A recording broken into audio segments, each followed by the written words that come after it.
Salut, ici Jean-Marie Lapointe. Bienvenue à Canal M pour l'émission Porte-parole. Avec l'émission, on veut vous toucher, vous inspirer, vous partager la démarche personnelle et intime de notre invité, vous faire découvrir le sens de sa vie et aussi du but de son existence à travers son rôle de porte-parole. Viktor Frankl disait « L'important n'est pas ce que nous attendons de la vie, mais ce que nous apportons à la vie. » Au lieu de se demander si la vie a un sens, il faut s'imaginer que c'est à nous de donner un sens à la vie à chaque jour et à chaque heure. Anne-Marie Cadieux, bonjour. Bonjour Jean-Marie. Tu me regardes avec des beaux yeux tendres, avec un sourire. C'est très le fun de se faire regarder de même. Ah ben toi aussi, je dois te dire, t'es tout... c'est un échange, hein? Ouais. Hein? Ouais. Écoute, ça m'avait complètement sorti de la tête. Mais on a joué dans Miss Météo ensemble. Hey, je m'en souviens pas, moi non plus. Ah oui, écoute, c'était un rôle d'un épisode. Ah, c'est ça? Puis c'était un épisode, puis je faisais probablement partie de ton harem de prétendants. Ah ouais? Oui, puis à un moment donné, on avait passé la nuit ensemble, puis le lendemain matin... Voyons, non, moi ça que je me souviens pas de ça. Ben écoute, c'était très court, puis le lendemain, tu sais, genre là, ben tu te débarrassais vite de moi, ouais, vite, puis tu me crissais à la porte. C'est le seul contact qu'on a eu professionnel ensemble. Ça a duré combien de saisons, ça, Miss Météo? Ben, tu sais, il y a eu le téléfilm, puis après ça, il y a eu la... Fait que tu dois être dans le téléfilm, toi, d'après moi, ou en tout cas, après ça, il y a eu trois saisons, quelque chose comme ça. Moi, j'ai jamais vu ce que j'ai fait avec toi. Ben, regarde. Donc, toi, tu l'as oublié? Ben, moi, j'ai jamais vu. Ça fait longtemps, puis il y a beaucoup de monde qui est passé. Fait qu'il y a je sais pas que je t'ai oublié parce que t'es inoubliable, mais c'est peut-être ma mémoire qui flanche, tu sais. Tu comme une séductrice en série qui a eu tellement d'amants qui ne peut pas se souvenir de tout. Ah ben ça arrive dans la vie aussi. Qu'est-ce que tu veux que je te dise? Non, je serais pas étonné. Je serais pas étonné avec toi parce que tu es extraordinairement douée comme actrice, mais en même temps, à chaque fois que je t'entends à la radio, moi, je t'avais entendu avec Pénélope McQuaid. Je t'ai entendu encore récemment avec Nos Fous, là, Jean-Philippe Vautier, puis toute cette belle gang. Puis t'es quand même une régulière, je t'entends assez régulièrement. Là. C'est le fun, hein? Faire ça, c'est le fun. Quand même, hein? C'est un peu étonnant que je me sois retrouvée à faire de la radio un peu comme ça, de façon complètement néophyte. Là. Mais c'est drôle parce que c'est un métier de rencontre, hein? Oui. Tu penses pas, c'est ça? Parce que nous, c'est une rencontre aussi. Je pense que tu m'as approché pour dire aux auditeurs et auditrices, téléspectateurs, téléspectatrices, parce qu'on nous écoute de toutes sortes de plateformes. C'est que tu m'avais entendu à Pénélope, je pense, parler un peu de ma vie. Puis là, tu m'as appelé pour dire est-ce que tu veux faire mon émission. J'ai dit oui, tout de suite, parce que bon, tu sais, je te trouve hyper sympathique, puis je trouve que ce que tu fais est vraiment admirable, puis ça. Puis après ça, j'ai vu que ton émission s'appelait Porte-parole. Puis là, j'ai dit, Jean-Marie, je veux pas venir parce que je ne suis plus porte-parole. Tu m'as dit, c'est pas grave, je veux discuter avec toi. Mais je te disais, ton émission s'appelle Porte-parole, mais t'as fait, c'est pas grave, Anne-Marie. Donc, juste pour dire quand même que on va peut-être sortir des sentiers battus aussi, tu sais. Et tant mieux, parce que c'est pas non plus le syndrome de l'imposteur, dans le sens que tu dis, hey, je fit pas, je suis pas porte-parole, mais tu l'as été quand même beaucoup et particulièrement relié dans le domaine des arts, porte-parole d'un festival de films, de cinéma, de théâtre. Oui, ça, je l'ai été, mais j'ai aussi été quelque chose qui peut-être qui est plus près de ce que font les gens que tu approches. J'ai été aussi ambassadrice, un peu porte-parole du CECI, qui est le Centre d'études et de coopération internationale, qui vient en aide, tu sais, qui aux femmes, surtout dans des pays où elles en ont bien besoin, sous-développés. Donc, qui est vraiment au cœur de sa mission, l'équité entre les hommes et les femmes. Mais beaucoup les femmes, tu sais, c'est ça, aider les femmes économiquement, à être autonome. Puis je suis allée en Afrique pour ça. Tu sais, je suis allée quand même... puis j'ai fait des levées de fonds, tout ça. Donc, je suis allée rencontrer les femmes au Burkina Faso, en Afrique. Ça a été vraiment important pour moi de faire ça. C'est donc, ça j'ai fait ça pendant plusieurs années, puis ça s'est terminé par ce voyage-là, où on est allé voir le travail que ceci fait. Ça, c'était avant la pandémie? Ben oui, effectivement. Donc, un petit peu avant la pandémie, quand même pas quelques années avant la pandémie, Mais moi, je me souviens, parce que moi, je suis allé au Guatemala pour faire un genre de stage d'aide humanitaire. Et j'ai rencontré des coopérants là-bas, des Québécois. je m'étais promené. Puis, tu sais, écoute, je t'ai fait faire un voyage dans le temps. En 1997, il y avait le salon Pepsi Jeunesse. Puis, moi, j'étais ambassadeur, porte-parole du Ceci. Tout comme toi, à ce moment-là. Après ça, quelques années après, il y a eu Locke Merville. Toi, tu l'as été pendant je sais pas combien d'années. Mais j'ai été aussi sur le terrain. Et on faisait tirer un voyage d'aide humanitaire à un jeune qui allait avoir une initiation. Quelle bonne idée. Oui. Alors, on est allé là pendant 2 semaines, en 97. C'est le voyage que je devais faire par la suite, 2 ans après, c'était d'aller en Équateur, mais il y a eu des problèmes au niveau de... Politique, exactement. Ben, c'est comme nous, au Burkina, avant d'y aller, on a retardé parce qu'il y avait... C'est ça, il y avait des problèmes politiques, il y avait... Donc, on est allé plus tard, puis les gens me disaient « Vas-y pas, c'est dangereux mais je me disais « Non, regarde, on peut y aller quand même, là, on va être protégés, puis tout ça. » Donc, ouais, c'est fou. Mais c'est intéressant. Puis donc, tu te souviens-tu du jeune qui était avec vous autres? Oui, j'ai perdu contact avec lui, mais c'était quelqu'un de la Rive-Sud. Il venait de Varennes. Et puis, je me souviens, puis c'était un gars assez intérieur, parlait pas beaucoup, mais ça l'avait évidemment brassé parce qu'on était confronté à une certaine pauvreté matérielle, mais d'une belle richesse de cœur chez les gens. Là, mais ça, je trouve que c'est tellement important que les jeunes soient ouverts à d'autres réalités. Moi, j'avais vu à un moment donné, dans une émission de télé, je pense que c'est National Geographic, il y avait pris 2 familles, une famille américaine aisée. Ouais. Tu sais, toute la famille, là. Puis, ils les avaient amenés en Afrique, dans un village. Puis, au départ, tu vois, les enfants sont pas contents. Écoute, ils sont vraiment dans une tribu éloignée, là. Puis, tu sais, ils n'ont pas de commodité, puis il n'y a rien. Puis tu vois ce qui se passe avec ces enfants-là, puis quand ils partent, ils pleurent, là.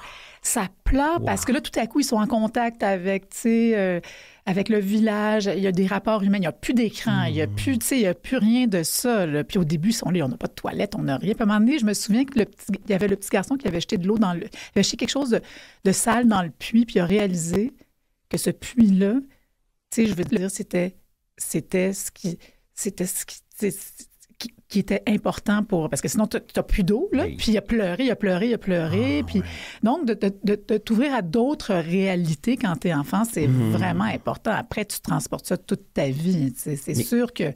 Puis ma nièce aussi, tu sais, ils en font des voyages, chez les jeunes aux écoles secondaires. Elle est allée en Afrique aussi. C'est sûr qu'elle avait vécu en Afrique. Allez en direction sud-ouest vers rue Saint-Henri. Ah, mais ça, c'est mon guide qui m'amenait vers toi. C'est fantastique, hein?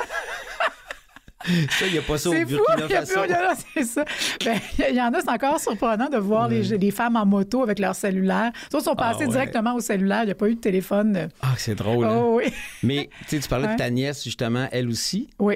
Elle est allée, puis tout ça. Puis tu sais, c'est ça, là, tu vis pas comme... Mais ma sœur a vécu au Burkina Faso avec ses enfants, mais dans un contexte un petit peu plus, tu sais, quand même privilégié, elle est géologue, tout ça, mais...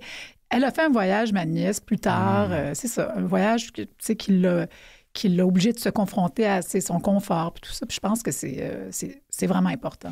Et toi, ton implication avec le Ceci, c'est arrivé comment, ce mariage-là? Bien, moi, on m'a approché. Moi, on m'approche, puis il faut qu'on m'approche. Oui, c'est ça. Si on m'approche, mais je me rends compte qu'il faut que les gens soient assez convaincants. Tu sais, c'était France-Isabelle Langlois, qui est maintenant à Amnesty International, qui m'avait approché au départ pour faire des lectures de femmes guatémaltèques qui avaient été utilisées comme... Tu sais, on sait que le corps de la femme, c'est une arme de guerre, hein? C'est-à-dire que, tu sais, on viole les femmes, on les utilise en temps de guerre. Puis c'était des correspondances entre des femmes québécoises et des femmes guatémaltèques. C'était très, très, très émouvant. Donc, j'avais participé à une soirée comme ça où je lisais cette correspondance-là avec d'autres gens, tu sais. Wow. Puis ça, c'est vraiment quelque chose, le corps des femmes comme territoire que tu occupes. En temps de guerre, là, c'est vraiment ça. Là. Tu décides que tu vas, soit qu'elle tombe enceinte, soit que tu les tues, soit que tu les veux. C'était très, très, très dur. Fait qu'elle avait cette façon de nous approcher par la bande. Hein? C'est-à-dire que j'ai fait ça, puis après ça, elle dit, est-ce que ça t'intéresserait d'être ambassadrice? Puis, tu sais, j'ai dit oui. En fait, c'est toujours ça. C'est que les gens nous approchent, puis là... il y a un lien qui se crée, puis la cause nous tient à cœur, puis on participe. Il y a toujours quelqu'un au cœur qui vient nous chercher. Puis là, tu sais, moi, je suis pas comme toi. Toi, je sais que tu as beaucoup de causes que tu embrasses, hein, non?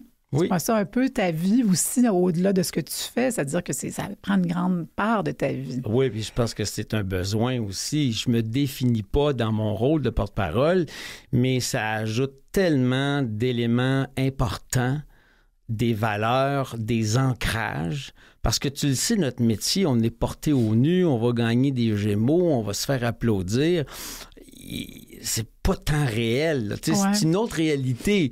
Tandis que quand tu es impliqué avec des personnes en situation d'itinérance, des enfants en fin de vie, toutes sortes de causes, tu te dis « Oh my God, mais c'est ça aussi la vie. » Puis ça me nourrit. Donc, j'imagine que pour toi, de fil en aiguille jusqu'au voyage au Burkina Faso, je veux dire, plus on parlait du ceci, plus tu devais te sentir habité par « OK, ça c'est bon, j'en veux plus. » Bien, tu te sens...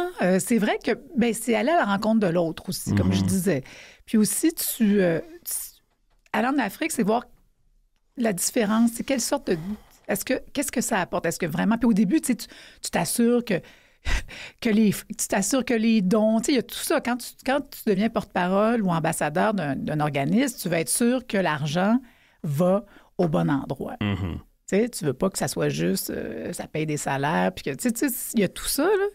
Donc, puis c'est sûr que c'est un peu plus loin de nous, mais ça reste des femmes. Moi, ça c'est toujours quelque chose qui me parle, les femmes, dans le monde entier, parce qu'on voit le recul. En ce moment, je regardais, c'est drôle, hier, je regardais qu'en Irak, il y a une loi qui va être votée que les hommes peuvent épouser des filles de 9 ans. Là, je veux dire, c'est un recul. Fait que, il y a des choses qui se passent sur la planète. On sait en Afghanistan, tout ça. Il y a vraiment, on sait le recul. Même ici, le droit des femmes à l'avortement. Fait que, ce qui concerne les femmes, moi étant femme, c'est sûr que ça me préoccupe. Il y a d'autres choses qui me touchent, là, mais bon.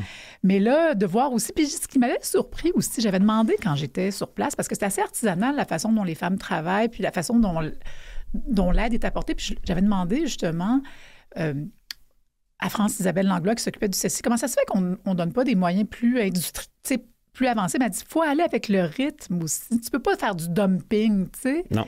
Faut vraiment... C'est comme l'excision, tu sais. Tu peux pas arriver et te dire c'est pas bon parce que les gens ont des croyances que c'est bon. Il y a des femmes qui gagnent de l'argent avec ça. Fait que c'est toute la sensibilisation.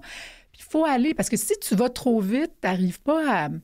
Ça se fait pas bien. Tu peux pas imposer. Exactement. Tu peux pas imposer. Il faut que tu accompagnes, puis il faut que ça se fasse de façon organique, puis il faut que ça se fasse... Bien, là, j'ai appris des choses, tu sais, aussi là-dessus. Tu sais, tu peux pas... Donc, tu sais, faut que les femmes puissent... Mais j'ai rencontré une femme extraordinaire parce que elle me racontait, c'est une jeune femme de 30 ans, puis elle me racontait... C'est ma mère qui m'a envoyée à l'université en vendant des légumes puis en travaillant la nuit. Puis elle s'est mise à pleurer. Sinon, tu sais, j'aurais jamais pu faire ça. Wow. Fait que le courage des femmes, elles ont des enfants, elles continuent à travailler. En plus, elles ont toutes leurs tâches aussi parce que, tu sais, à la maison, c'est des doubles... Fait que, tu sais, la force des femmes, ça m'avait vraiment, vraiment, vraiment touchée.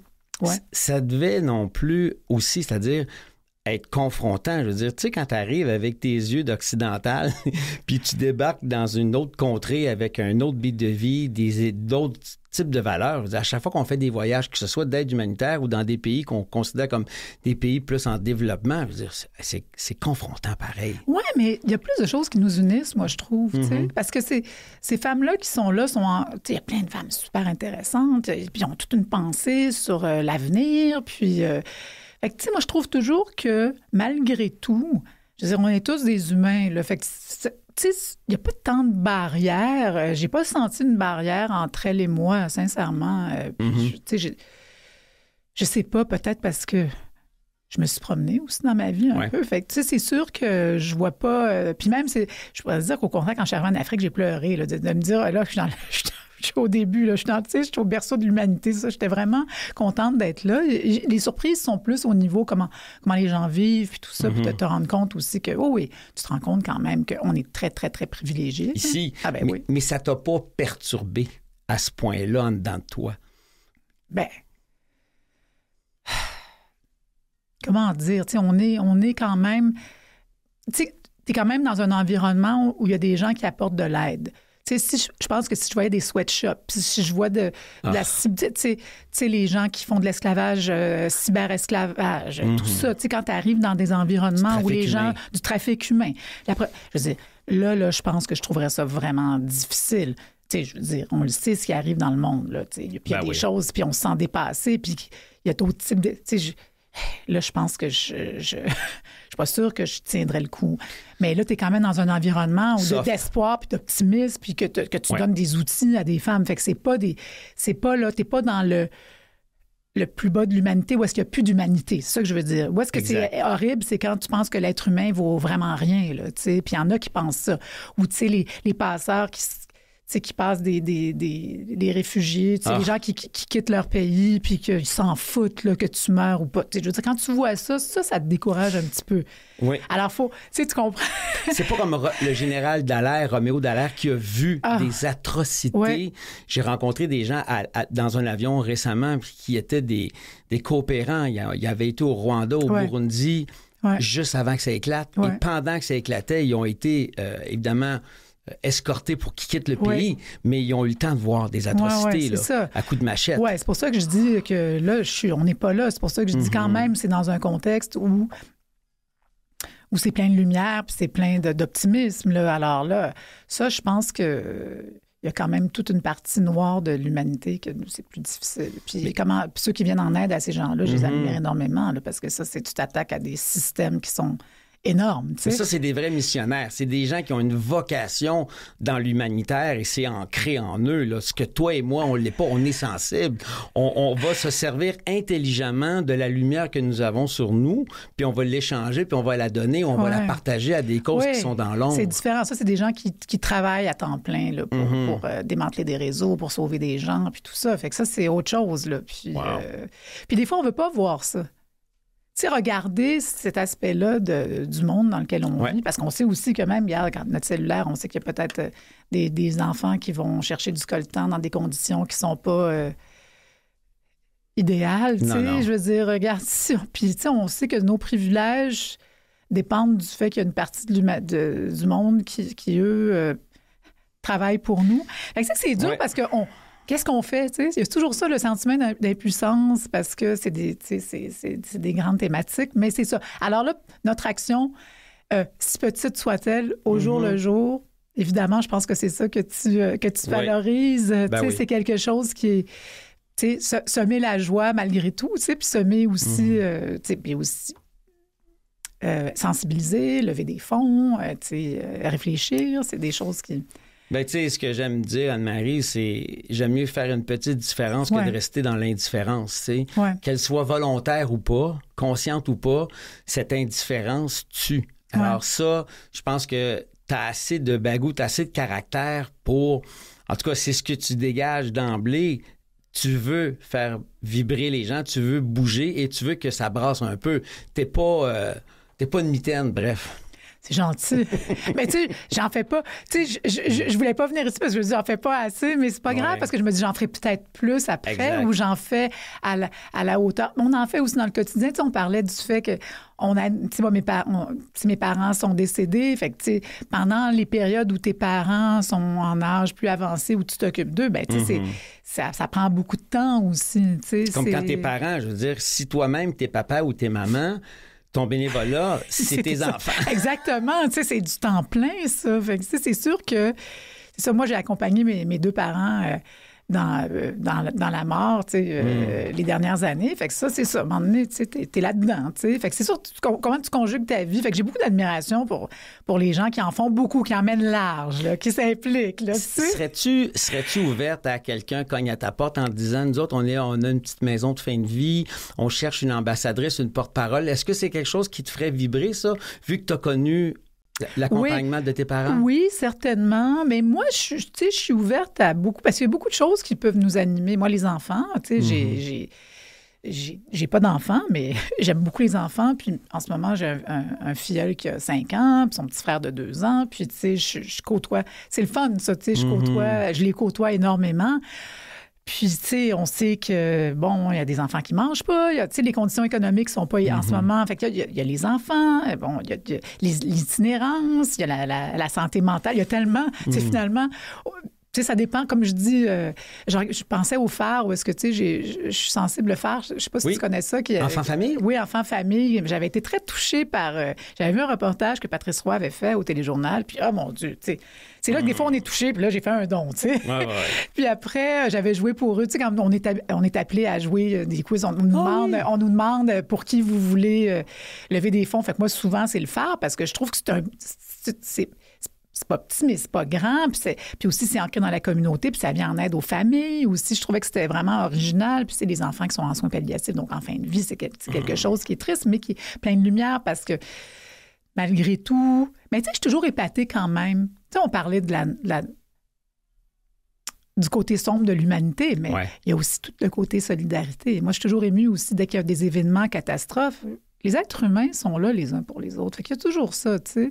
Les bouddhistes diraient, c'est la nature profonde et humaine. Oui, de venir en aide. Ben notre bonté fondamentale. Si notre voisin, il arrive quelque chose, on va aider. Tu sais, c'est sûr. On se pose pas de questions. Moi, c'est la chose qui me fait presque le plus pleurer, les gestes de solidarité, tu sais, parce que tu te dis, ben dans tout ça, il y a toujours ça. Il y a un être humain qui va en aider un autre. Tu sais. C'est drôle parce que c'est pas des larmes de tristesse, c'est des larmes de beauté. On est touché par la beauté. Ah oui, on est touché par la bonté. Oui, vraiment. Aussi, par la bonté. La bonté, la beauté de l'être humain. Puis on voit ces gestes-là. Et ça, j'avais vu scientifiquement, c'est que ça nous fait donner une shot de dopamine. De sérotonine, de sérotonine, pas de sérotonine. La dopamine, ça, c'est de l'intensité. C'est autre chose. Mais la sérotonine, cette espèce d'hormone d'attachement, de compassion, c'est le fun de voir ça. Puis moi, là, je me tanne jamais... Quand j'ouvre mon téléphone, je tombe sur des vidéos sur Instagram, sur Facebook, de gestes de bonté. Je me dis, oh, wow, j'en veux plus de ça. J'en ai besoin. Oui, puis aussi, ça peut être des petits gestes. C'est drôle parce qu'on se dit toujours que... Ça m'a surprise quand les gens disent, quand les itinérants nous demandent de l'argent dans la rue, puis Dieu sait qu'il y en a beaucoup maintenant.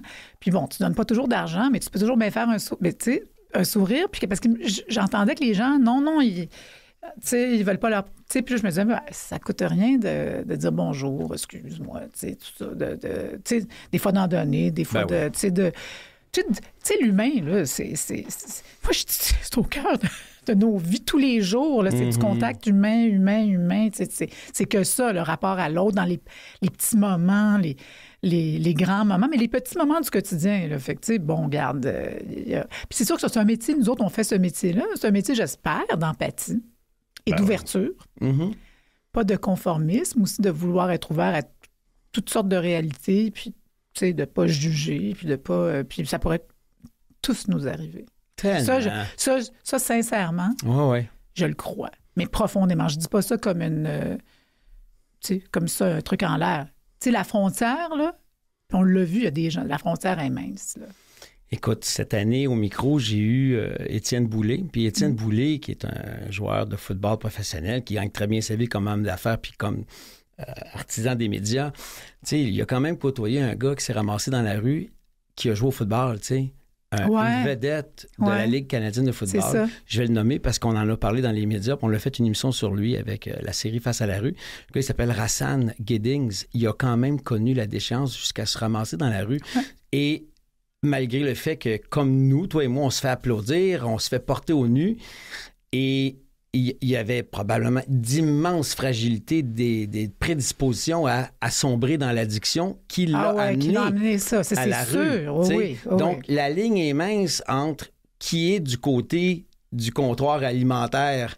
Moi, toi, tu sais, je le fais, moi, je donne à manger dans des comptoirs alimentaires, dans des ressources en itinérance, puis je me dis, Christy, que la ligne est mince entre c'est moi qui est de l'autre côté, puis c'est moi qui reçois le cabaret. Là. Mais pour vrai.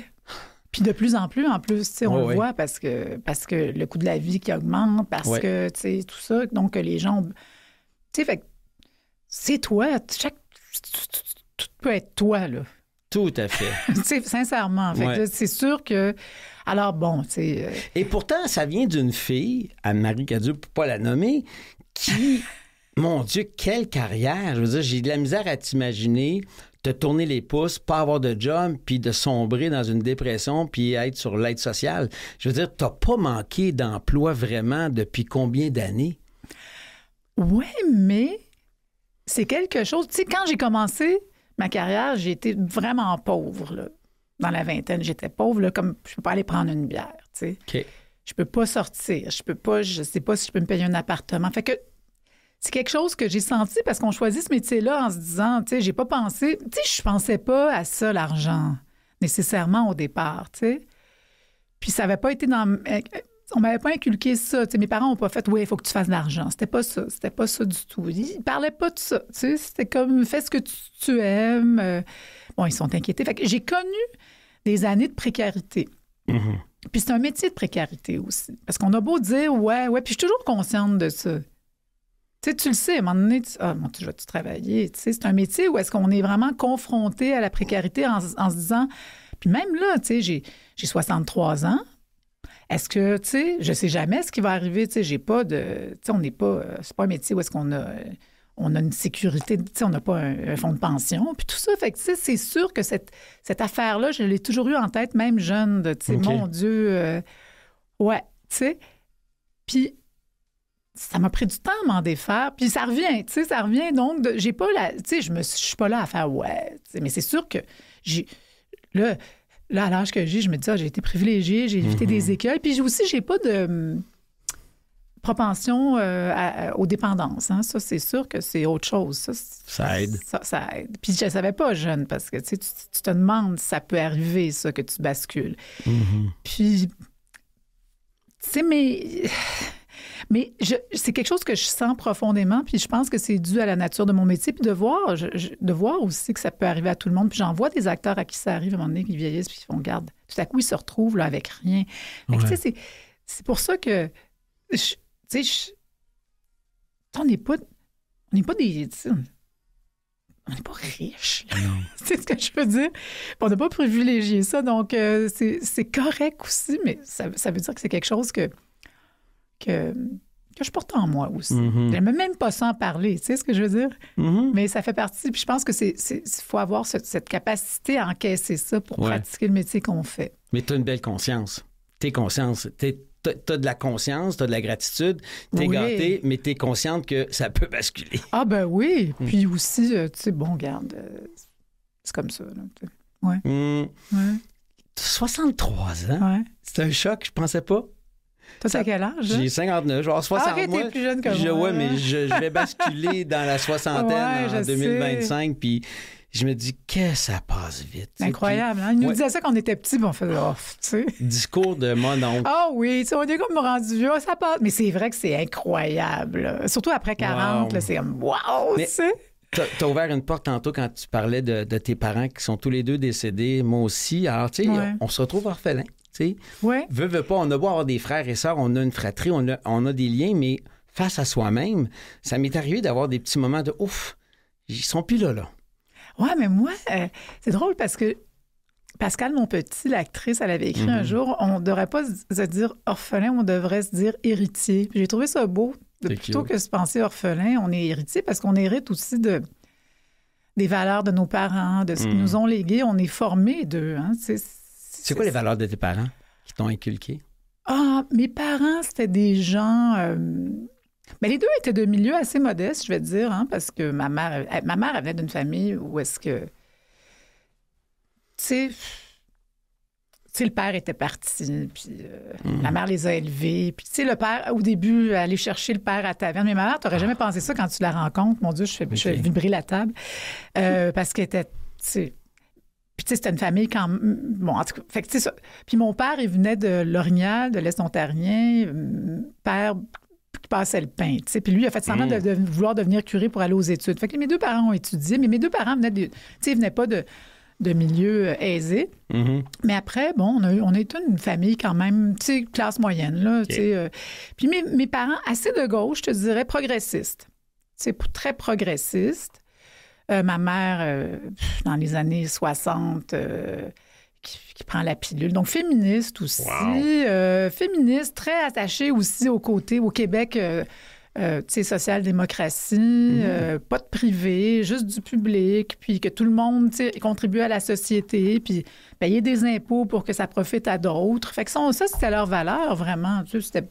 Donc... Wow! Oui. Ta mère et ton père ils auraient-tu manifesté pour les carrés rouges, mettons? Ça aurait été leur genre? Mais ils étaient rendus trop vieux. C'était pas... c'était pas des gens, c'était pas des militants. Hein? OK.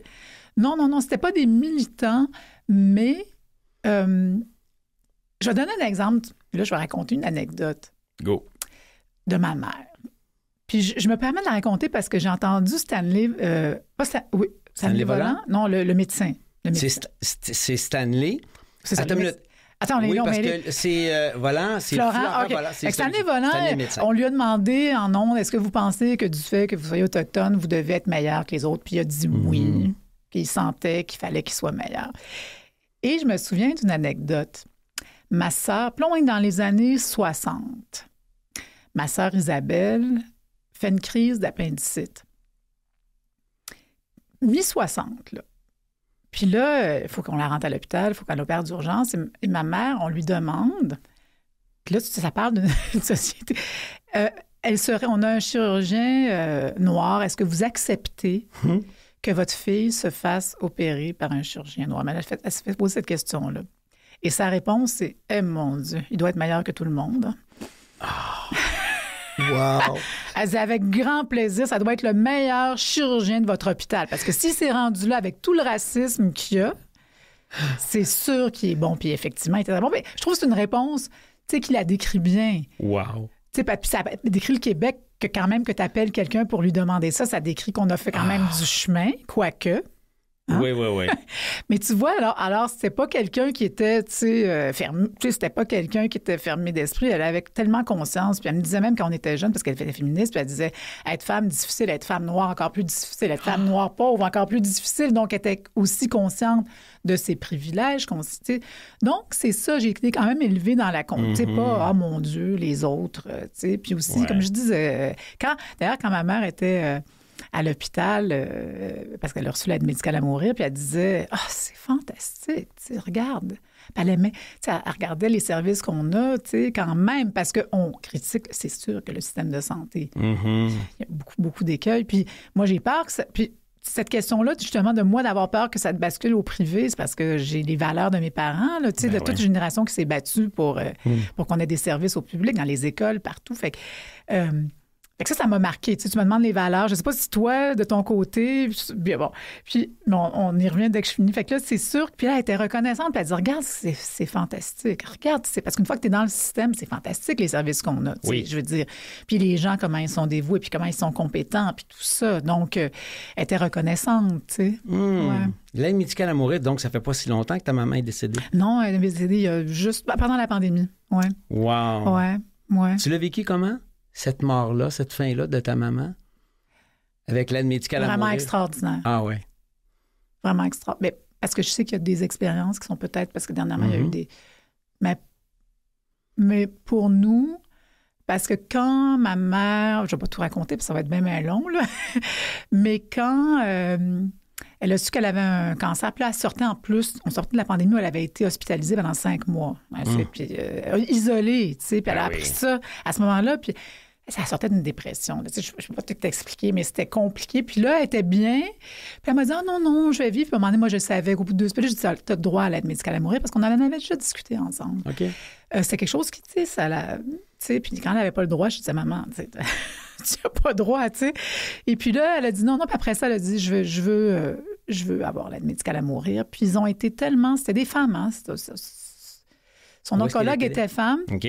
Et puis là, elle a dit, d'accord. Puis après ça, l'anesthésiste qui l'a évaluée, c'était une femme. Puis ce qui l'a reçu au CHUM, puis on était en pleine pandémie où ils ont dit, je pense que votre mère n'est pas bien, qu'on la rentre tout de suite. Et effectivement, le lendemain, c'était refermer les hôpitaux. Donc, on est très privilégiés, puis ils ont été d'une telle humanité. Je vais te le dire, tu sais, c'est la COVID. Je me souviens de l'infirmière Geneviève, là, elle s'appelle Geneviève. Elle m'a dit, je prépare votre mère. Elle dit, je prépare quelque chose, je vais vous rappeler.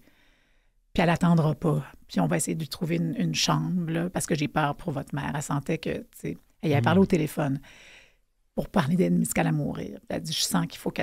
Puis là, on est arrivé au 14e, puis c'était la COVID, mais elle l'a prise dans ses bras. Puis elle a dit, on est tellement privilégiés que vous soyez là, puis racontez-moi votre vie. Tu sais, c'était humain.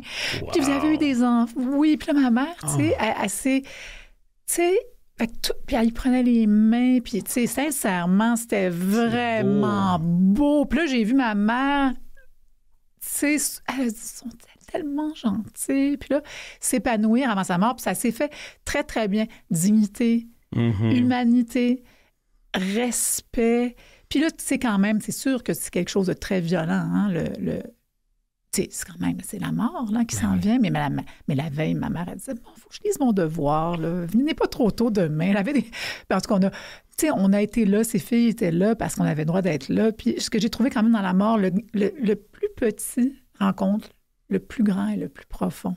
En même temps. En même temps, parce que tu sais, j'avais une amie qui m'a laissé sur le pas de ma porte, tu sais, quand on parle de gentillesse, là, parce que la veille, j'avais mangé des kiwis chez elle, jaunes et rouges, puis elle dit, ben, tu pourras en donner à ta mère. Ben, je dis, je peux pas, là, j'aurais pas le temps, tu sais. Bien, elle s'était levée à 7 heures le matin, elle m'en avait mis au pas de ma porte. J'en ai apporté à ma mère. Ma mère, elle disait, j'ai jamais vu ça de ma vie.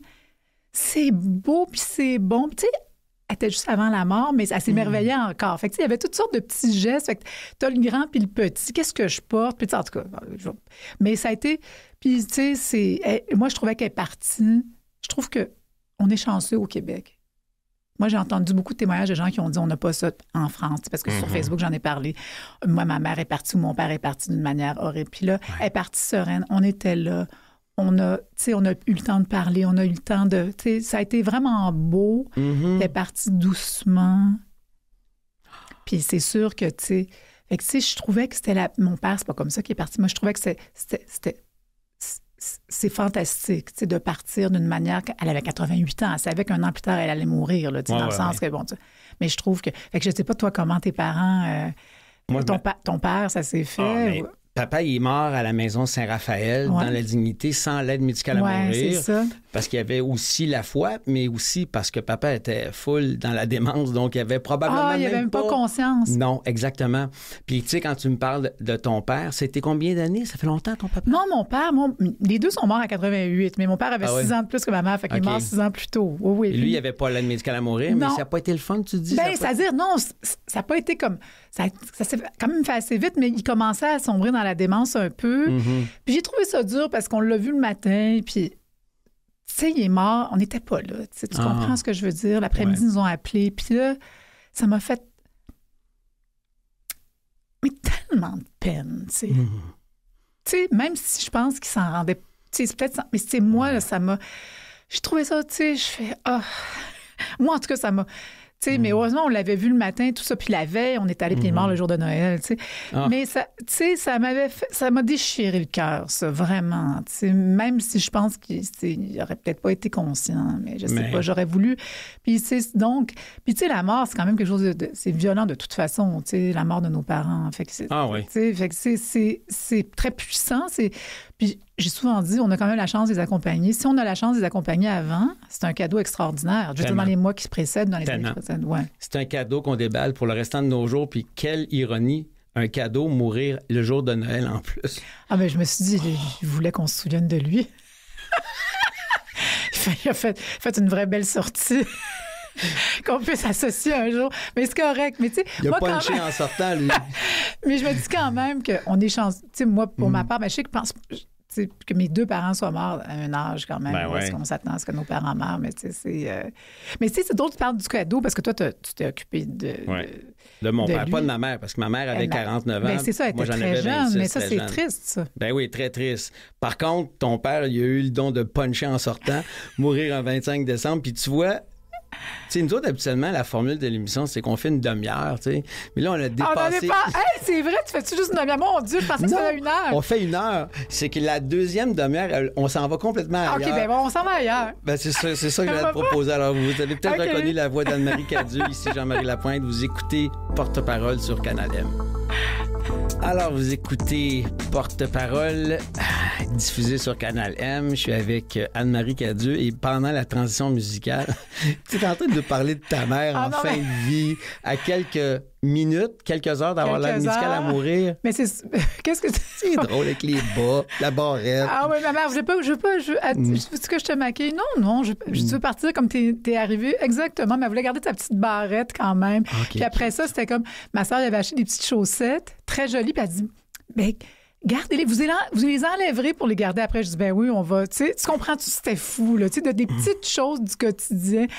Ça la préoccupait encore. Qu'est-ce que je vais. Tu sais, je veux dire, À quelques instants de sa mort. Ben oui, c'est ça que le grand et le petit se côtoient. C'est ça dans la vie, là, tu sais. Tu sais, l'émission Porte-parole, ce que j'aime, c'est qu'on est dans l'intimité de notre invité. On parle de ses valeurs, l'éducation, ton rôle engagé. Peu importe c'est quoi la cause, que tu le sois présentement ou que tu l'as été, tu fites dans les critères de sélection. T'es correct. Puis la deuxième partie de l'émission, ce qui est le fun, c'est que c'est vraiment aléatoire. Tu sais, tu piges des trucs, là. C'est plein de questions. OK.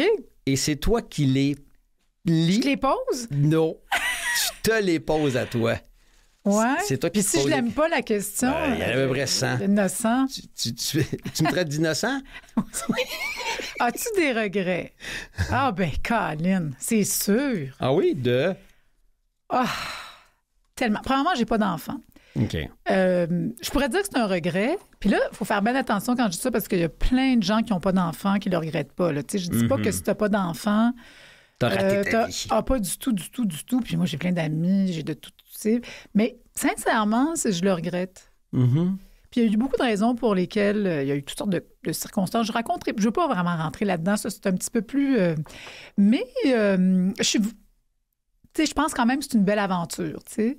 Puis je me dis quand même, ben ça, tu l'auras pas vécu. Puis là, je peux pas la vivre. Je suis une femme. Peut-être qu'un homme peut la vivre jusqu'à très tard, on le voit. Hein? Al Pacino, 80, je sais pas quelle année. De Niro. Oui, c'est bon, en tout cas, qu'on soit d'accord ou pas. Mm-hmm. Mais comme femme, évidemment, tu as l'horloge biologique, puis après ça, tu es confrontée à ça. Donc, puis aussi, tu sais, je pense que tu le sais, je viens d'un milieu familial où il y a eu beaucoup de problèmes de santé mentale. Il y a eu des choses comme ça où j'ai dû, tu sais, qui m'ont fait peur, puis moi-même, puis tout ça. Fait que, mais... Tu vois, mais par contre, j'ai des enfants dans ma vie, puis tu sais, en ce moment, comme je disais, comme mon filleul a 5 ans, je suis comme une grand-mère. Tu sais, j'ai le cadeau de si j'avais des enfants, je serais rendue, tu sais, à m'occuper des grands-mères, puis j'ai un lien très, très, très, très fort. Fait que la vie est belle parce que la vie apporte des cadeaux, puis ça, c'est un cadeau qu'on m'a fait, là, tu sais. Mais j'ai milité, là. Mais j'ai fait des pressions, mais c'est drôle, on fait toujours ça. Puis là, les parents me disaient, je suis plus sûre, ça va dépendre de comment t'agis, puis on riait, mais c'est un vrai cadeau qu'on m'a fait, puis aussi que j'ai un rapport si proche. C'est pas genre une marraine, tu sais, je suis une marraine de 3 fois par semaine, tu sais, ce que je veux dire. T'es engagée dans ton rôle, toi, je suis très engagée dans mon rôle de marraine, oui, extrêmement. Oui, donc, puis tu sais, j'en tire énormément de... C'est beaucoup de joie. Énormément de joie. Fait que je te dirais ça. Après ça... Ah, tu veux une autre question? Oui, non, mais après ça, non, mais des regrets. Moi, je pense qu'un être humain qui dit qu'il n'y a pas de regrets, c'est pas un être humain. Toi, t'en as-tu des regrets? C'est sûr. Mais tu veux pas en parler? Ah, ben c'est parce que quand tu feras ton propre balado, tu m'inviteras, tu me poseras tes questions. Oui. Tu sais, j'ai pas de... Parce qu'on rêve à toutes sortes de choses quand on doit renoncer. Quand on fait des choix, on renonce. C'est à quoi on dit oui, c'est parce qu'on dit non à autre chose. Exactement, puis ça, il faut accepter ça. Puis aussi, comme je te disais, tu vas avoir 60. Puis à un moment donné, là, c'est la première fois de ma vie que je me dis des fois, ça, peut-être que tu le feras pas, tu sais. Oui. Des petits deuils. Des petits deuils. Fait que c'est sûr que de dire j'ai pas de regrets dans ma vie, j'en entends des fois des gens dire ça, puis je fais, coudonc, tu sais. Faut essayer de faire la paix avec les choses qu'on n'a pas faites aussi, puis de dire, mais je suis dure avec moi-même, cela dit. Bon. Hein? D'accord. On n'est pas, tu sais, je suis capable de m'enfoncer. Je te dis ça tout de suite. Là. De m'enfoncer. Oui, je suis capable d'être dure avec moi-même. Non, mais c'est pas comme ça. Oui, mais peut-être... Oui, mais en même temps, il y a un fond de bienveillance envers moi qui me sauve. Toute ma démarche bouddhiste, t'as vraiment travaillé là-dessus. Ça me sauve. C'est ça, t'es allé là. C'est ça, t'es allé pour pas t'enfoncer. Là. Mais, clairement. Ouais, la chose pour laquelle tu es la plus reconnaissante dans la vie, c'est ça, c'est... My Colin. C'est mes amitiés, c'est mes liens. Je te dirais ça, la reconnaissance... La famille aussi, là, je me rends compte, tu sais, c'est des bilans. J'ai été chanceuse. C'est des bilans? Des bilans. Je fais un bilan. Rendu à 60, à l'âge que j'ai, on peut faire un petit bilan de voir la chance qu'on a eue. Parce que quand t'es jeune, tu sais, t'es tout dans... Tu veux t'accomplir, t'es assoiffé. Tu vois pas les cadeaux qu'on te fait. Puis après, tu peux voir, ça, c'est des cadeaux. Puis les belles rencontres que j'ai faites dans ma vie, les grandes rencontres, autant professionnelles que personnelles, ça, pour moi, c'est pas mal le plus beau cadeau, tu sais. On est riche de nos liens. Mais vraiment, il n'y a que ça, finalement. Ah, je suis d'accord avec toi. Puis moi aussi, j'ai pas d'enfant. J'ai une copine qui a une fille. Mais je me rends compte que, à défaut d'avoir des enfants, j'ai eu l'heureux réflexe de créer des Mais liens c'est sûr. avec des racines qui s'enfoncent loin dans le sol, avec des amitiés solides. Et je me dis, quelle richesse. Oui. Quelle richesse. Puis aussi, on peut continuer. Ça va être mon message optimiste, là.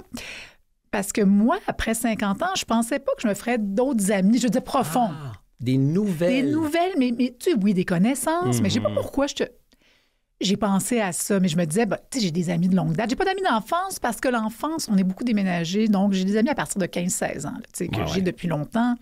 Des amitiés qui durent depuis 40 ans et plus, tu sais, donc j'ai ça. Mais j'ai des amis, des grands amis que j'ai rencontrés, même récemment, là, où on a des amitiés profondes. Ça, je trouve que la vie, finalement, elle recèle toujours des cadeaux puis des surprises. On est toujours surpris par ce qui nous arrive. Mais évidemment, il faut peut-être, comme Monique Simard dit, se mettre dans le trafic un peu. Oui, il faut s'exposer. Oui, puis c'est sûr que mon métier, notre métier, c'est un métier où on est en contact avec les gens. Fait qu'on on développe pas des amitiés avec tout le monde. Des fois, c'est des belles relations, mais des amitiés... Hey, c'est fantastique, là. Puis avec des gens, c'est ça, de tous les âges. Puis c'est ça, moi, ça, c'est mon cadeau, c'est ma richesse, c'est mon bagage. T'sais. Tellement. Je suis reconnaissante de ça. Bravo. Il n'y a pas de mauvaise réponse. De toute non, façon. t'es parfaite. Hein? Il n'y en a pas. Anne-Marie Cadieux est parfaite. C'est Anne-Marie Cadieux. Oui. Si tu pouvais changer une chose dans la façon dont tu as été éduquée, ce serait quoi? Bien, c'est ça, si je te disais, on parlait de ça que je suis pas, tu sais, j'ai pas l'âme militante. J'admire, oui, je suis militante au quotidien, tu sais. Je fais bien attention. Moi, là, il y a beaucoup de choses qui me préoccupent. Tu sais, moi, je me souviens, j'en parlais pas, mais quand j'étais à Plus on est de fou, plus on lit, je lisais des livres écrits par les femmes. J'en parlais pas, mais c'était ma façon d'être militante pour dire... Ah oui, OK. Mais j'en parlais pas. Mais c'était des choix que je faisais. Je fais toujours attention à, tu sais... Mais j'admire beaucoup, puis je me dis que j'avais eu des parents, mais ma mère, tu sais, elle partait... Tu sais, ma mère, je pense, partant d'un milieu, puis aller dans un autre, elle m'a montré toutes sortes de choses. Mais mon père aussi, l'amour des arts, ils nous ont fait voyager, il y a beaucoup de choses où je suis reconnaissante, mais quand je regarde les militants, je vois que leurs parents aussi avaient ce côté-là. Ben oui. Puis donc, ça se transmet. Ben Vincent Gratton. Oui, ben Vincent, je l'ai... Ça en est un exemple, ça. Ses parents étaient militants. Mais Vincent... J'ai fait mon secondaire, une partie de mon secondaire avec lui, puis je dis, il y avait une pancarte au bout du bras, il avait 15 ans. Là. Lui, il était déjà militant. Là. Ben oui. Je m'en souviens, avec son cheveu long, puis il était déjà enflammé. Ben oui. Fait que je pense que ça se transmet. Et ça, tu sais, puis j'ai beaucoup, tu sais, j'ai rencontré Alanis Obomsawin, tu sais, 92 ans, militante, là, les vrais militants, là, c'est-à-dire artistes et militants. J'ai beaucoup d'admiration, là, des gens qui, tu sais, qui vont au front, parce que c'est pas toujours facile. Les Léa Clermont-Dion, fantastique. Des beaux modèles. Oui, exactement. Là, puis en plus, pour le féminisme, c'est intéressant, parce que moi, j'ai vécu la période où est-ce que le féminisme avait plus la cote. Ben oui. Le monde était là, ça c'était pas bien vu, puis de voir la jeune génération être hyper féministe, hyper engagée, prendre la parole, militer. J'ai pas vu son dernier film, mais j'ai vu l'autre... Je vous salue, salope. Je dis, oui, c'est extraordinaire, être très... Ou même des Jeannette Bertrand. Tu regardes Jeannette Bertrand. Tu sais, fait que ça, je pourrais dire que c'est pas que j'aurais changé quelque chose, parce que j'accepte ce que j'ai eu, puis je trouve que j'ai eu beaucoup de privilèges, puis beaucoup ils m'ont beaucoup donné. Mais ça, je me pose toujours cette question-là, tu sais. Ouais. Y a-t-il quelque chose que tu rêves de faire depuis longtemps? Pourquoi n'as-tu... moi, je fais pas mal ce que... Ah ouais? Non, il y a quelque chose que tu rêves de faire depuis longtemps. Pourquoi n'as-tu pas réalisé? Il faut que j'y pense. OK. Puis, tu peux donner le réflexe à ta bouche de parler à voix haute, parce que là, tu la lis en silence. Ah, il fallait que je la lise. Ah, tout est bien. Oui, excusez, je suis comme... On est tellement en conversation. Y a-t-il quelque chose que tu rêves de faire depuis longtemps? Pourquoi ne l'as-tu pas réalisé? Hey, là, ça y est, tu me critiques, j'aime pas ça. C'est parce que tu m'avais pas donné, là, tu sais. Je t'avais pas donné le mode d'emploi, là. Y a-t-il, parce que les autres questions, vous les avez comprises, là. Les regrets. Bon, alors, y a-t-il quelque chose que tu rêves de faire depuis longtemps? Je ne sais pas. Je ne pense pas à ça. Tu fais pas mal ce que tu as envie, puis de ce que tu rêves de faire. Oui, je voulais aller en Inde, je suis allée. Ça, c'était la dernière chose que j'ai faite avant la pandémie. Je suis allée en Inde, puis j'arrive de l'Inde. Ah! Oui, t'étais où? L'Inde du Sud, puis je suis allé faire l'Inde du Nord en 2018. Ben moi, je veux faire l'Inde du Nord, j'ai fait l'Inde du Sud. Pondichéry. Ah oui? C'est une belle ville coloniale. L'Inde du Nord, là, moi, j'ai adoré. c'est ce que je vais faire. Mais j'ai fait Varanasi quand même, où est-ce Oui. qu'on brûle les morts. Es-tu allé, oui. là? Ben oui. Ben oui. Ouais, c'est extraordinaire, ça. Donc, Ça a été bouleversant. oui. L'Inde du Nord m'a bouleversé en mots. Ce serait tu vois, ça sera ça, c'est un truc que je rêve de Je te le faire. souhaite. Puis j'avais rêvé toute ma vie, depuis que je suis enfant, d'aller en Inde. Puis je suis allée un petit peu avant la pandémie en me disant, écoute, t'attends On s'est quoi? croisés parce que je suis allé en 2018. Avant la pandémie, c'est 2020, donc je sais Je pas pense en que je suis quelle allée en année. 2000, ouais, à peu près là. 2018-2019, quelque chose Ah, comme ça. wow. Ouais. Ta maison passe au feu avec toutes tes possessions. Après avoir sauvé ta famille et tes animaux, si tu en as. Aimes-tu ça que je parle fort? Tu as le temps de récupérer une seule chose, c'est quoi? Ma correspondance. Qu'est-ce Les que t'as? lettres. Ah, j'ai des boîtes de lettres. Hein? Des boîtes et des boîtes de lettres à l'époque où on écrivait. Mhm. Oui, beaucoup de boîtes de lettres. Et puis, j'ai les correspondances aussi entre ma mère et mon père quand ils étaient jeunes, mariés. Des longues correspondances quand mon père était en Europe, où est-ce qu'il y a des grandes lettres d'amour à ma mère. Oui. Puis là, où j'ai compris aussi qu'il aimait le théâtre, il aimait tout ça. Donc, ma correspondance et les photos, ça serait ça. Là. Donc, encore le lien, hein? C'est ça qui nous compte. Le reste, bon, écoute. Je le vois. Hein? Tu es très cohérente, Je suis cohérente. Ouais. solide. Mm. Tellement de questions. Ah oui, il y en a plein. On les passe. Ah, celle-là est écrite à la main.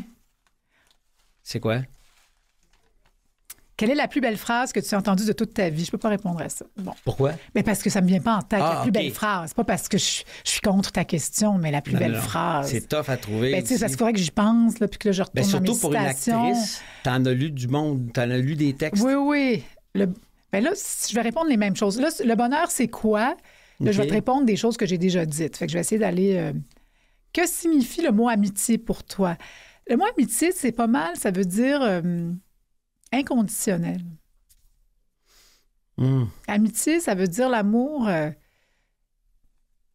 inconditionnel. C'est ce qu'on souhaiterait en amitié. Parce qu'il y a des amis, des fois, on se dit, bon, tu sais, c'est peut-être pas... Des fois, tu sais, on a des déceptions, là. Mhm. Mais c'est correct, tu sais. Ben oui. Regarde, tu vas-tu les achaler avec ça, là? Mm. Mais ça, c'est mon point de vue. C'est bon? Aime-les comme ils sont, puis That's it. avec les défauts et les qualités, tant qu'il y a de la loyauté. Ah oui, je comprends. Puis ça, quand je t'entends dans ce sens-là, c'est qu'il y a quelque chose qui... T'es une fille mauditement ouverte d'esprit. Dans le sens que... Il y a un mot que j'aime pas tant, c'est le mot tolérance. Mhm. Mais toi, t'as l'ouverture. T'as plus que juste de la tolérance de la différence, c'est que t'as une belle ouverture. Ben, oui, je pense que oui, j'espère, là. Mais c'est ça, mais je pense quand même aussi que quand nos amitiés sont riches et qu'elles durent depuis très, très, très, très longtemps, pour mettre fin à une amitié, il faut vraiment que ce soit majeur. Tu sais. Ben oui. Fait que les détails, les petits La trahison. trucs. À l'opposé de la loyauté, ce qui peut mettre un terme à une relation, c'est la trahison. Oui, puis aussi, tu sais, je dois dire, j'ai un défaut quand même, je suis un peu rancunière. OK. Le pardon, tu sais, à dire que je pardonne, mais j'oublie pas. Mhm. J'ai un petit côté, mais tant qu'il n'y a pas de... Tu sais, quand il y a quelque chose de riche, là, le reste, tu sais, tu fais, bon, je vais passer par-dessus ça, tu sais, Exact. Oui. non? Ouais, non? Ben, je pense. Es-tu comme ça, je toi suis d'accord aussi? avec toi. En fait, je vais pardonner, mais j'oublie pas. Parce que Comme moi, moi, là, c'est ça, t'es trop comme bon, moi. trop con, j'étais ça. Toi, ouais, moi, je suis plus... moi, je suis plus... tu sais, je me protège plus que toi. Peut-être. Puis je suis plus... Tu sais, toi, t'es une âme toute ouverte, non? Bah, j'aimerais ça dire que je suis comme un dépanneur, là, ouvert 24 sur 24. C'est pas vrai. Non? Mais j'essaie d'être le plus ouvert possible parce que je suis pas parfait. Puis, tu sais, je dis souvent la blague, le dernier gars parfait, on l'a crucifié il y a 2000 ans. Donc, quelque Ouais. part, je te dirais que si moi, j'ai droit à l'erreur, je dois accepter que l'autre aussi. Oui, puis... Ouais. Exactement. Voilà. Hein? Voilà. Next. Prochaine question. Next. Quelle a été la plus grande déception de ta vie? Ben oui, une peine d'amitié. Ah, ça fait mal. Ça. Ouais, j'ai eu une peine d'amitié. Ça a été vraiment difficile. Je pensais pas que ce serait si difficile. En fait, c'est parce que toi, t'aimes. Donc, il y a quelque chose comme tu sens pire que des peines d'amour pour moi. Tu sais, vraiment pire. J'en ai eu des... Bon Dieu, j'ai pleuré, là, Jean-Marie. Je me suis roulée, là, à terre, sur le plancher. Je t'imagine. Mais la peine d'amitié, c'est quelque chose qui m'a... Ça a pris du temps, là. Ah, c'est réglé. Mais parce que tu sais, Mais on dirait que quand ça m'est arrivé, j'ai trouvé ça tellement difficile, puis j'ai eu du temps. Puis en fait, c'est d'autres amitiés qui m'ont réparé. Mais exactement, c'est ça qui est merveilleux. Tu as été réparé, Oui. mais est-ce que cette peine d'amitié-là, tu as pu lui dire à l'autre Non. que tu étais parti ailleurs, vous vous êtes pas retrouvés, vous n'avez pas fait cette espèce de Ben, closure-là? non, il n'y a pas eu de closure. Ce que j'ai trouvé difficile, parce que moi, j'aime pas ça. Je suis pas une fille, j'aime pas rester dans le conflit, puis tout ça. Mais c'est correct, tu sais. J'ai dit, on peut... Mais il y a pas eu... Il y a eu un long temps où j'aurais voulu ça. Mais, regarde, c'est correct. Puis j'ai eu toutes sortes d'autres belles choses qui me sont arrivées dans ma vie, toutes sortes d'autres belles amitiés, mais il y a eu un moment, quelques années, que ça a été difficile pour moi. Ce qui est intéressant dans ce que tu dis et ce que ça sous-entend, c'est que cette amitié-là qui prenait beaucoup de place, lorsqu'elle n'est plus, il y a de la place à combler. Oui, sûrement. Et ça a été comblé. Mais ça a été pas immédiat puis pas si facile pour moi. C'est drôle, hein? Dernière question. Dernière, puis après ça, si je m'en vais. Conclusion. Ben oui. Si tu veux que je m'en aille, hein? C'est cette étonnée de me voir. Pas du tout, pas du tout. Oh, arrête, j'en ai pigé deux, mais... Attends, je vais choisir celle que j'aime le plus. Bonne idée, bonne idée. Ah, au paradis, mettons qu'il existe. Oui. Qui as-tu hâte de retrouver? Et pourquoi? Ben, tu sais, écoute, on revient... Tu sais, moi, là, tu vas me faire pleurer. Parce que moi, j'ai un frère qui est mort quand il était très jeune. Fait que j'aimerais bien le retrouver. Oh. Voilà. Il avait quel âge? 22, 23. Et toi? 15, 16. Là, Oh. ça. Ouais. Oh, ça fait mal, ça. Ouais. Aïe, aïe. Mais il est quand même toujours en moi. C'est drôle parce que, une belle phrase tout à l'heure, t'as vu, tu m'as demandé une belle phrase. Le tombeau des morts, c'est le cœur des vivants. Ça, c'est de Jean Cocteau. C'est beau. Mais c'est vrai. Parce que les morts, où est-ce qu'ils vivent? Dans le cœur des vivants, dans le cœur de ceux qui les ont aimés. Je vais te faire sourire. La mort met fin à une vie, mais pas à la relation. Exactement. C'est beau, c'est un peu ça. Hein? Marie de Henzel. Ouais. Anne-Marie Cadieux, tu vas terminer avec cette question-là. Tu vas la compléter, en fait. Anne-Marie Cadieux, c'est 3 petits points. Tu complètes ça comment? Mais c'est une femme qui a fait son possible. Je vais te dire, là, c'est pas grandiose, hein? Mais je pense que c'est... Mais tu comprends? C'est pas mal ça. Là. On est confrontés tous les jours. On fait garde. Des fois, c'est dur d'accepter. Là, c'est ça juste. J'ai mes limites. J'aurais voulu être tout, mais je suis un être humain. Voilà. Qui a fait son possible. Ouais. Merci beaucoup, Anne-Marie Cadieux. Quelle belle heure. Merci. Ça passait vite. Oui, hein? Ça passait vite. Je savais que ça allait être le fun. Alors, c'était Anne-Marie Cadieux pour l'émission Porte-Parole. J'aimerais remercier Marie-Philippe Lemarbre qui a eu l'idée de créer cette émission-là en ma compagnie. Philippe Lapointe, qui est le directeur de la radio ici, merci. Merci à Jean-Sébastien La Liberté, qui est notre chef diffusion, à la mise en onde Mathieu Tessier, à la recherche et à la coordination Claire Guérin, et aux réseaux sociaux Gerly Ormelet. Alors, merci d'avoir été avec nous ici, Jean-Marie Lapointe, et on se dit à très bientôt pour une autre émission de Porte-Parole.